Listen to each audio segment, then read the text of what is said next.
Olá pessoal, tudo bem? Aqui é o professor Luiz Freitas para mais um vídeo na área de engenharia. Vou te pedir aquelas gentilezas de praxe, pessoal. Primeiro, se inscrever e ativar o sininho. Todo e qualquer vídeo, depois da sua inscrição, que eu lançar aqui no canal, você vai receber a notificação. Isso vai tornar mais simples a forma de você chegar até conteúdos realmente que eu não fico na superficialidade. Eu vou entrando realmente, vou me aprofundando no tema, por isso esses vídeos normalmente são vídeos um pouco mais longos.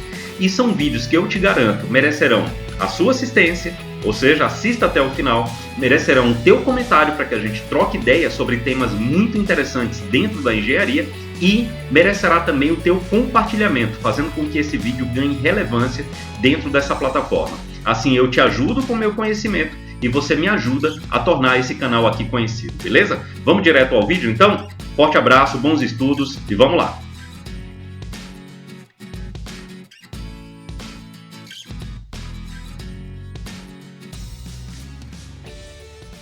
Joia, já estamos gravando a nossa aula, então, conforme eu falei, nós vamos resolver esse mesmo circuito hoje de duas formas diferentes. Nós vamos aplicar primeiro o teorema de Thevenin, depois o dual contrário dele, que é o teorema de Norton, beleza?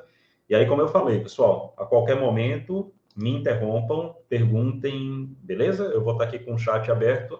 Se de repente eu demorar muito para responder uma pergunta, é porque eu estou bastante empolgado com a outra tela aqui que está o problema.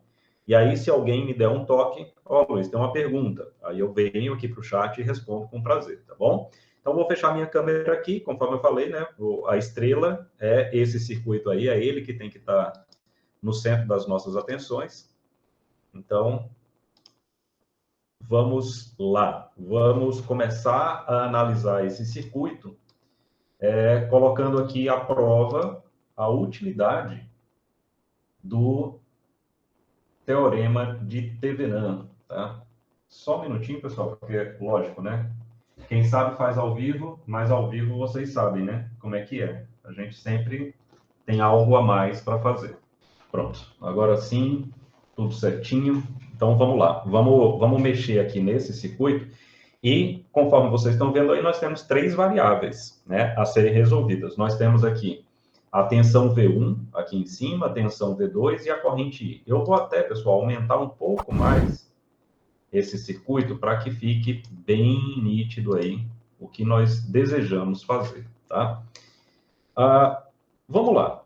Primeiro passo do teorema de Thevenin. Primeiro passo.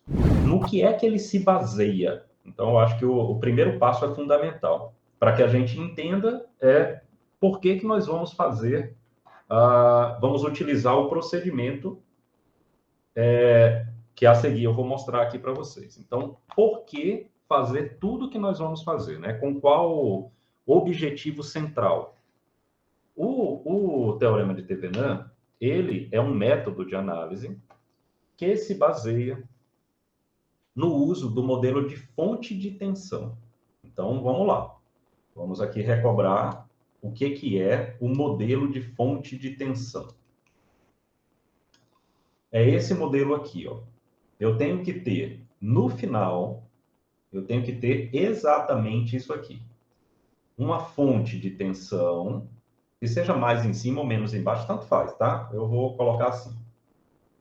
Uma fonte de tensão, cuja tensão é a tensão de Thevenin, em série com uma resistência, que é a resistência de Thevenin, e com o circuito carga nos terminais, acoplado aqui nos terminais desse modelo de fonte de tensão, tá? Eu não coloquei a polaridade da tensão ainda, mas a gente vai escolher essa polaridade, tá bom? Mas é isso, ó. Sempre lembrem, fonte de tensão em série com um resistor, ok? Se vocês gostam de spoiler, tem muita gente que gosta. Se eu estiver trabalhando no teorema de Norton, eu vou colocar a corrente de Norton em paralelo com o resistor de Norton, beleza? Ou seja, lá em Norton nós vamos utilizar o modelo de fonte de corrente, ok?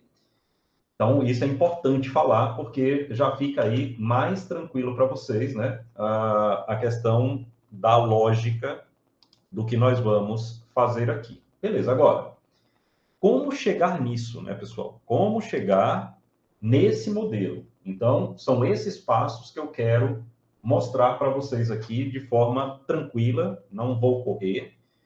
O objetivo aqui é realmente que vocês saiam da aula entendendo o que é que nós fizemos. Então, nós temos aqui, para resolver, nós temos aqui um procedimento, beleza?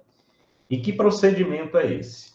Bom, eu vou pegar aqui o circuito original, esse circuito original, e vou desligar as fontes,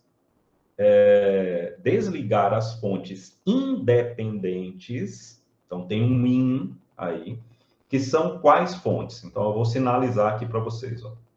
Essa fonte vai ser desligada porque ela é independente. Essa fonte será desligada porque ela é independente. Só lembrando que a simbologia de uma fonte dependente, quer seja de corrente, quer seja de tensão, é com um losango, com um balãozinho. Aqui nós não temos nenhuma, e nessa altura do campeonato a gente ainda nem entrou em circuitos com fontes dependentes, ok? Então, eu vou desligar essas duas fontes de corrente e para o primeiro caso, eu não vou resolver, não consigo resolver V1 e V2 ao mesmo tempo. O que é que eu vou fazer? Eu vou resolver a corrente I. Eu vou descobrir a corrente I. Ou seja, sobre qual componente do circuito a corrente I está passando? Ela está passando sobre o resistor de 5 ohms. Portanto, esse resistor de 5 ohms, ele vai ser a minha carga.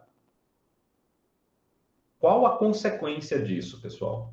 Lá no final do problema, eu vou conectar esse resistor de 5 ohms ao modelo de fonte de tensão. Então, esse é o princípio da coisa. No início, ele vai estar desconectado. Eu vou abrir o circuito aqui, vou retirar esses 5 ohms. Ok? Vou retirar esses 5 ohms. Tem uma forma. Oi, pois não, pode falar. Então, eu sempre considero carga ou resistor ou qualquer que seja o componente em que a corrente que a gente quer achar esteja passando. Exatamente. Existe um caso especial que é, de repente, você quer calcular, por exemplo, tá? Uma tensão que esteja em cima de uma fonte independente. Aí, esse caso é um caso extra que a gente vê depois, beleza?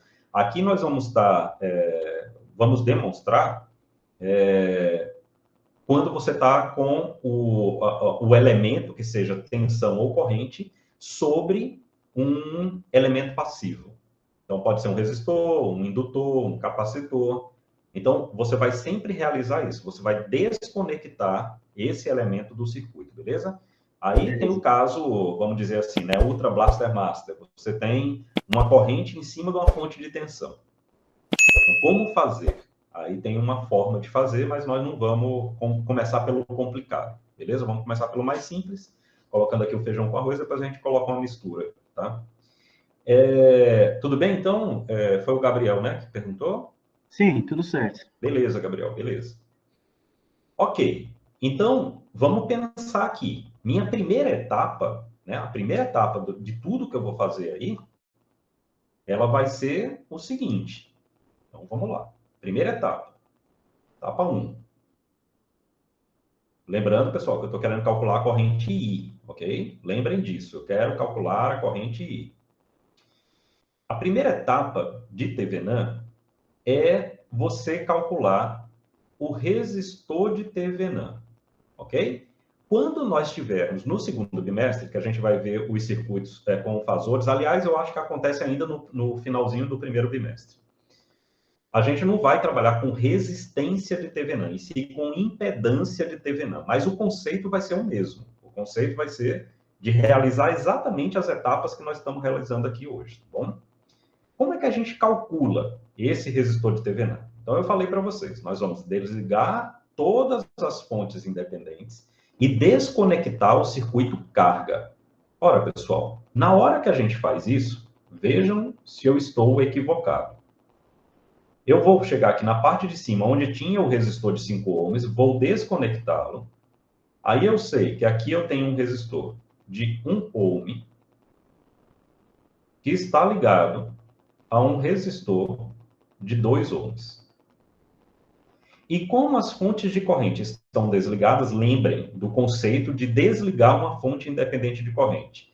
Você simplesmente abre o ramo onde essa fonte de corrente está conectada ao circuito. Ou seja, abrindo o ramo, eu não tenho corrente que vá percorrer essa parte do circuito aqui que eu vou marcar de verde. Ó. Se eu abrir esse ramo, ele simplesmente desaparece. Por quê? Porque eu não tenho circulação de corrente em um circuito aberto. Então é só lembrar, por isso que eu não tenho nada desse lado, nem tenho nada desse lado. Ah, Luiz, e se fosse uma fonte de tensão? Se fosse uma fonte de tensão, eu teria que curto-circuitar. Eu teria que fazer isso. Ok? Mas é uma fonte de corrente, portanto, eu tenho que deixar aberto. E deixando aberto não faz sentido nem ter o ramo, porque não vai ter corrente circulando por lá. Beleza. E onde que está a resistência de TVNAN? É a resistência vista através dos terminais do circuito carga, que é o circuito, né, o resistor de 5 ohms, olhando para dentro do circuito. Beleza. Sempre tive uma dúvida. E vou aqui colocar para vocês a dúvida que eu sempre tinha.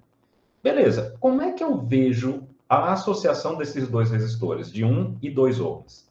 Será que eles estão em série ou eles estão em paralelo? Aí eu inventei um método, pessoal. Nem sei se isso tem na literatura, mas faz muito sentido.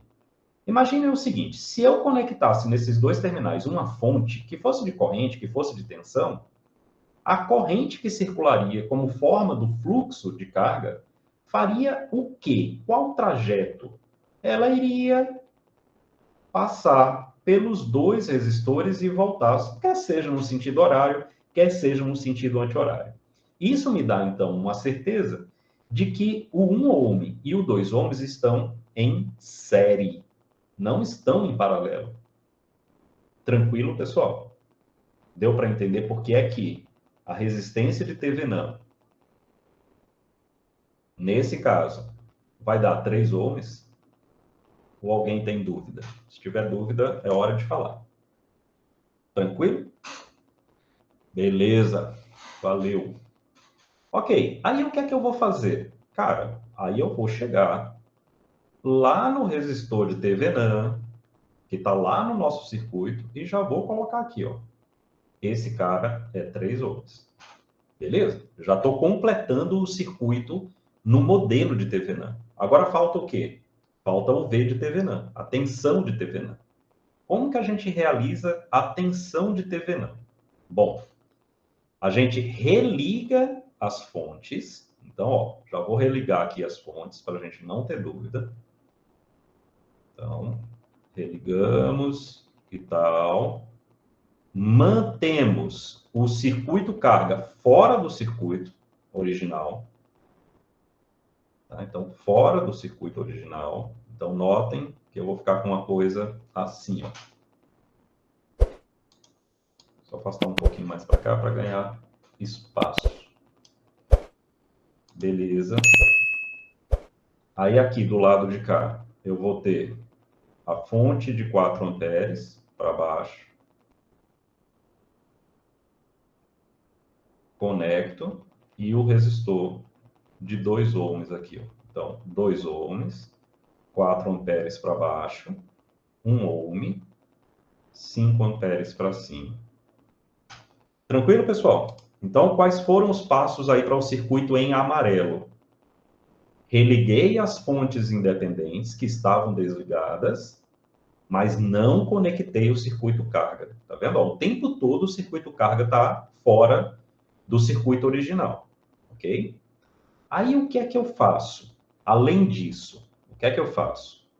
Eu coloco uma tensão nos terminais. Eu vou colocar assim, ó, mais aqui, menos aqui, V de TH, ok? Mais aqui, menos aqui, V de TH.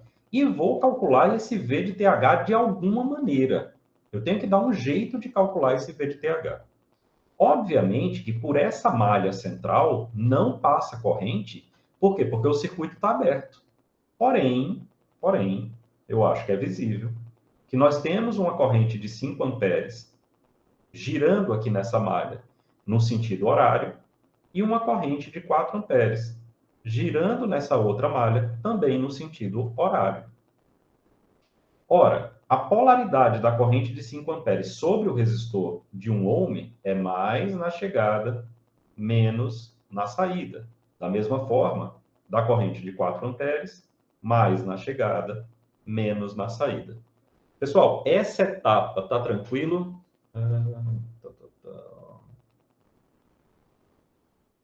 Tá tranquilo? Belezinha, então, por enquanto aqui, pessoal? Tranquilo? Aí, o que é que nós vamos fazer? Vamos ler a malha que está aqui central. Ah, Luiz, mas não passa corrente aqui na malha central. Mas tudo bem, pessoal, eu vou ler tensões. Eu não vou ler corrente, vou ler tensões. E eu tenho uma queda de tensão no resistor de 1 ohm provocado pela corrente de 5 amperes e uma queda de tensão no resistor de 2 ohms provocado pela corrente de 4. Então, eu vou usar aqui somatório das tensões em um percurso, né? Em um percurso aqui, ok? Não é um percurso fechado, é um percurso. E outra coisa, mas Luiz, e por que que eu não leio a malha, por exemplo? Por que que eu não tenho que ler essa malha aqui, que tem a corrente de 5 amperes? Tem a fonte de corrente de 5 amperes. Porque eu não sei qual a tensão em cima dessa fonte. Então, eu nunca realizo leitura de malha sobre o ramo de uma fonte de corrente. Porque quando a gente lê malha, a gente lê tensão. E eu não sei qual é a tensão. Aliás, sei, né? 20 volts, porque, ou melhor, 5 volts, porque é 5 amperes vezes 1. Mas veja que a tensão se dá nesse ramo. E aí, como eles estão em paralelo, a tensão em cima da fonte também será de 5 volts. Mas se eu não soubesse, por exemplo, se tivesse uma outra corrente passando aqui em cima do resistor de 1 ohm, eu não saberia qual era a tensão em cima desse resistor de 1 ohm. Então, em via de regra, não leia tensão em cima de fonte de corrente, a não ser que você tenha certeza absoluta, tá? Se nós formos ler essa malha central, observe, V de TH mais, menos 2 vezes 4 menos 1 vezes 5 igual a zero. Sacaram aqui, ó? Peguei o mais, peguei o menos, peguei o menos. Ou seja, eu estou fazendo uma leitura no sentido horário e pegando pelo polo de entrada da minha leitura. Não é polo de entrada da corrente, polo de entrada da minha leitura. Então, se eu estou lendo no sentido horário, ó, entrada, mais, menos, menos, e termino aqui fechando a minha leitura.